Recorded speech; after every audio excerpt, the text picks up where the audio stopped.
Hello guys, welcome back to the channel.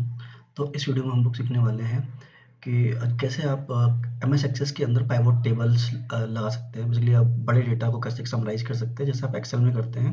Similarly आप MS access में भी कर सकते हैं, बट इसके लिए आपको क्वेरी चलानी पड़ती है क्रॉस टैब।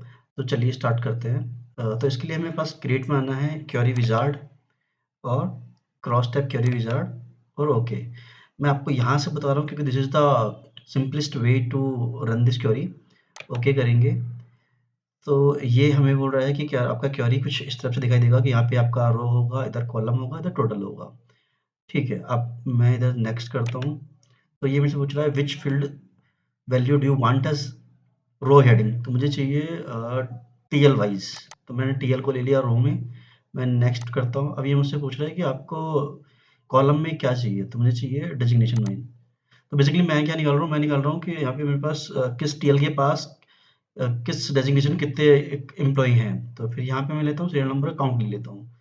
ठीक है, तो यहाँ नेक्स्ट करूँगा और मैं यहाँ फिनिश कर दूंगा। So what I will see कि ये जो टीएल है इसके पास टोटल 23 एम्प्लॉई हैं, कैंडिडेट हैं, जिसमें से सीएसआर 20 हैं, एक एफओएस है यानी फील्ड, ठीक है, और 2 आपका मार्जिन है। ठीक है, दाऊद के पास आपके पास 21 है, सीएसआर 19 है, एक डाटा ऑपरेटर है, एक एफओएस है। ठीक है, so this is the simplest way to run the query.